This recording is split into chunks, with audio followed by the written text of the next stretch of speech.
Video دیکھنے کے لیے رامپور اسلامک آفیشیل چینل کو سبسکرائب کریں اور بیل آئیکن یعنی گھنٹی کو بھی دبا دیں اور لائک اور شیئر کرنا نہ بھولیں۔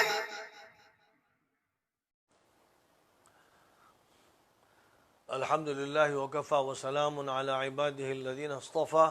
اما بعد۔ پورے عالم اسلام میں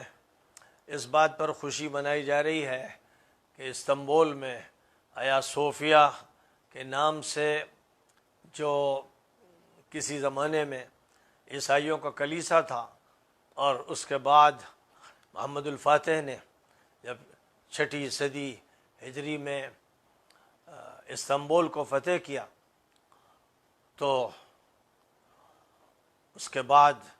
اللہ تعالیٰ نے ان کو اس کی توفیق دی کہ آیا صوفیہ کو وہ ایک عظیم الشان مسجد میں تبدیل کر دیں۔ پھر وہ مسجد کی شکل میں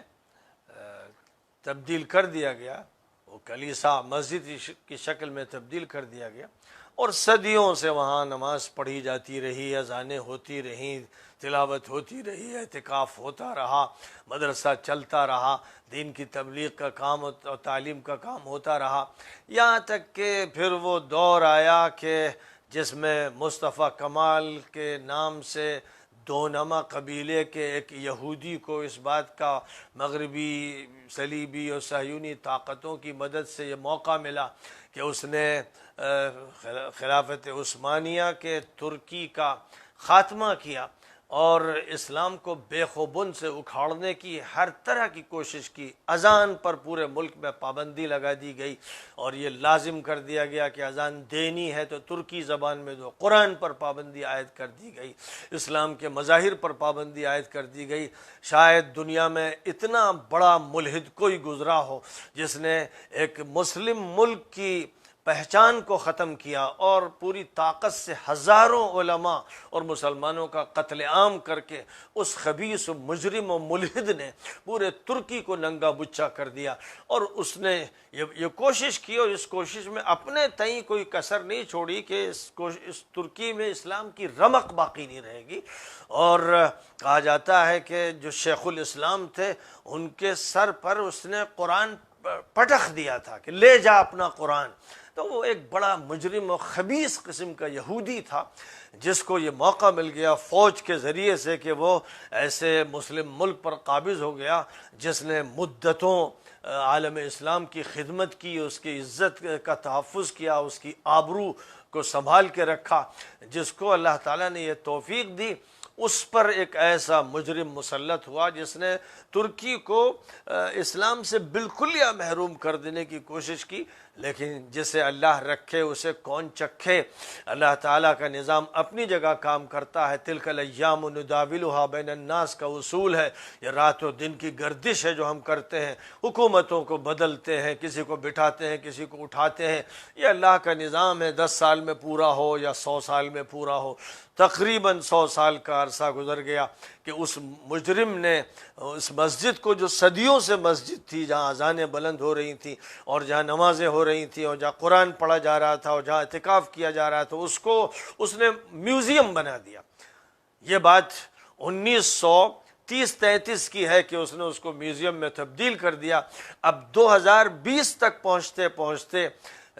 کئی دہائیوں کی محنتیں، جن محنتوں میں بڑے بڑے مجاہدین کا حصہ ہے، بڑے بڑے علماء کی قربانیاں اس میں شامل ہیں، ان سب کی قربانیوں کا جو نتیجہ تھا، جس کا ظہور نجم الدین اربکان کے دور حکومت سے ہونے لگا تھا، اور پھر ان کے تلمیذ رشید رجب طیب اردوغان کو یہ ذمہ داری سونپ کر استاد گرامی دنیا سے رخصت ہوئے۔ اگرچہ طیب اردوغان ان کی پارٹی سے الگ ہو گئے تھے اور انہوں نے ایک پارٹی بنائی تھی، لیکن وہ اس بنیاد پہ بنائی تھی کہ استاد کا جو کام اس لیے نہیں ہو پا رہا ہے کہ وہ بالکل کھل کر مقابلہ کر رہے ہیں، ضرورت اس بات کی ہے کہ اس وقت مقابلہ ایسی سیاست سے کیا جائے کہ جس کو ہم دھیرے دھیرے ان مجرموں کے سر پہ پلٹ دیں جنہوں نے اس کا ہمارے خلاف استعمال کیا تھا۔ تو بہرحال بڑی حکمت کے ساتھ اردوغان صاحب دھیرے دھیرے اس منزل تک پہنچے کہ محمد الفاتح کی وصیت کو اور ان کے عمل کو پھر تازہ کر سکیں، اور انہوں نے آیا صوفیہ مسجد، آیا صوفیہ میوزیم کو پھر تبدیل کر کے مسجد بنا دیا، اور اس کی اذان کی جب آواز بلند ہوئی تو پورے ترکی کے مسلمانوں میں ایک نشے کی کیفیت تھی، اور پورے عالم اسلام میں ایک خوشی کی لہر دوڑ گئی۔ اور جس وقت یہ ہوا، یہ وہ وقت ہے کہ جس وقت ترکی اپنی خدمات لیبیا میں پیش کر رہا ہے، شام میں پیش کر رہا ہے، عراق میں پیش کر رہا ہے، ہر جگہ اس کی کوشش یہ ہے کہ مسلمانوں کے تحفظ کی جو ذمہ داری خلافت عثمانیہ پر تھی، اس ذمہ داری کو جتنا وہ سنبھال سکے۔ اس ترکی میں جو اس کو الحاد کے گڑھے میں پھینک دیا گیا تھا، آج بہت سے جاہل قسم کے اور بہت سے جھوٹے سلفی جو اپنا تعلق سعودی حکومت سے رکھنا چاہتے ہیں اور امارات سے رکھنا چاہتے ہیں، وہ یہ کہتے ہیں کہ ترکی میں تو ایسا ہے اور ایسا ہے۔ ترکی تو ختم ہو چکا تھا، اسلام سے اس کو جدا کر دیا گیا تھا، اس لیے اس کو اسلام کی طرف واپس لانا یہ سب سے بڑا اس دور کا مجددانہ کام ہے، مصلحانہ کام ہے، اور اس کے لیے اللہ تعالیٰ نے رجب طیب اردوغان کا انتخاب فرمایا ہے، اور بعید نہیں ہے کہ وہ آگے چلتے ہوئے اس مرحلے تک داخل ہو جائیں کہ سلطان سلیم عثمانی جس طرح خادم الحرمین شریفین قرار دیے گئے، اللہ ان کی تقدیر میں یہ لکھ دے کہ وہ بھی آئندہ کے خادم الحرمین شریفین ہوں، کیونکہ اس وقت جو جزیرۃ العرب پر حکمرانی کرنے والے غلام ہیں، جو انگریزوں کے ایجنٹ ہیں، جن کو انگریزوں نے قائم کیا، پھر امریکن نے ان کو سہارا دیا، اور آج امریکہ کے سہارے پر اور امریکہ کے فوجی اڈوں کی موجودگی میں ان کی حکومت اسی طرح چل رہی ہے جیسے حکومت دلی کا حال تھا کہ از دلی تا پالم، حکومت شاہ عالم از دلی تا پالم۔ ایسے ہی ان مجرموں کا حال ہے کہ ان کی دولتیں عیاشیوں میں جاتی ہیں۔ انہوں نے کوئی کارخانہ ہتھیاروں کا تو کیا بناتے، زندگی کی روزمرہ کی ضروریات کے کارخانے نہیں بنائے، جتنی دولت تھی، تیل کی دولت، یہ پی گئے اور پوری امت کی دولت کو غصب کیا، ڈکیتی ماری۔ یہ وہ مجرم ہیں جن کے بارے میں کچھ لوگوں کا یہ کہنا ہے، خاص طور پر جو بیمار سلفی ہیں، بے پیندے کے لوٹے جو کہلاتے ہیں، ان کا حال یہ ہے کہ یہ کشنر سے ملیں، یہ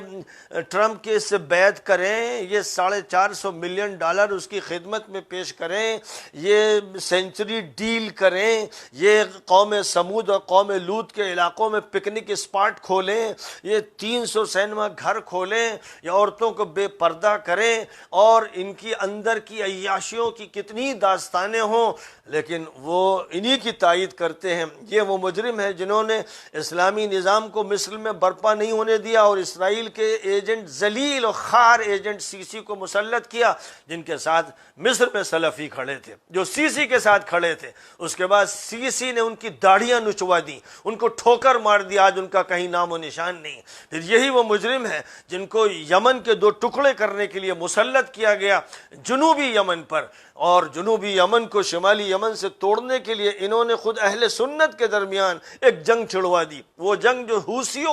اور اہل سنت کے درمیان تھی، جس میں پہلے شاہ عبداللہ نے حوثیوں کو اس لیے اپنایا کہ اخوان المسلمین کو یمن میں غالب نہ آنے دیا جائے، اور اس کے بعد اب صورتحال یہ ہے کہ حوثی تو ان پر میزائل مار رہے ہیں، اور جو اہل سنت ہے ان کا جو حکمراں ہے عبد الربو ہادی، وہ ریاض میں بیٹھا ہوا ہے، اس کو وہاں انہوں نے بند کر کے رکھا، اور جو وہاں لوگ ہیں یمن میں ان کو جنوب اور شمال میں تقسیم کرنے کی پوری کوشش چل رہی ہے کہ یمن کے ٹکڑے کر دیے جائیں۔ یہی مجرم کر رہے ہیں۔ انہوں نے مصر میں اسلامی نظام ختم کیا، انہوں نے یمن کے ٹکڑے کیے، یہ لیبیا میں خانہ جنگی کر رہے ہیں۔ ہفتر وہ خبیث، وہ مجرم، وہ ظالم، وہ ملعون کہ جس نے طرابلس میں اور ترہونہ میں انسانوں پر، عام شہریوں پر بمباری کر کے گھروں کی چھتیں اور دیواریں بوڑھوں پر، بچوں پر، عورتوں پر گرا دی، اور بڑے بڑے وہ مقبرے دریافت ہو رہے ہیں، وہ قبرستان دریافت ہو رہے ہیں جہاں زندہ بوڑھوں کو، بچوں کو، عورتوں کو دفنا دیا تھا۔ آج وہ سب چیزیں کھل کر سامنے آ رہی ہیں، اور یہ مجرم، یہ خبیث ہفتر کے ساتھ کھڑے ہیں، وہاں سیسی کے ساتھ تھے، تیونس میں سبسی کے ساتھ تھے، اور ادھر یمن میں عبداللہ صالح کے ساتھ تھے۔ اس کے بعد اب اس وقت وقت ان کا حال یہ ہے کہ یہ یمن کو توڑنے میں لگے اور یمن پر قحط مسلط کر دیا اور بمباری کر کے اس میمون اور مبارک یمن کو منحوس یمن بنا دیا۔ یہ وہ مجرم ہیں۔ پوری ملت اسلامیہ کو بالاتفاق طے کر لینا چاہیے کہ جو عہد اول تھا، عہد رفتہ ہے، اسے واپس آنا چاہیے۔ اور یہ بکاؤ قسم کے لوگ، یہ عیاش لوگ، یہ بدماش لوگ جو جزیرۃ العرب کا حلیہ تبدیل کر رہے ہیں، ان کا کسی نہ کسی طرح سے خاتمہ ہونا چاہیے، اور ان کا کوئی بہتر متبادل جو خود 99% جو جزیرۃ العرب کی آبادی ہے، جس کو سعودی عرب حقیروں نے، ذلیلوں نے، مجرموں نے کہا، جو وہاں کی آبادی ہے، اس آبادی کا 99% حصہ اس حکومت کے خلاف ہے، اس نظام کے خلاف ہے۔ اس لیے وہ اسی ملک کے اچھے لوگ، نیک لوگ، صالح لوگ جن کو جیلوں میں ڈالا گیا ہے یا جن کی زبانیں بند کر دی گئی ہیں، وہی اس کو سنبھالیں گے، اور اس کے سنبھالنے کے لیے ان کو وہ عالمی نظام ملے گا جو عالمی نظام صحیح فکر کو پیش کرے گا اور عزت رفتہ کو واپس لانے کی کوشش کرے گا، جو نہ انگریزوں کا غلام ہوگا اور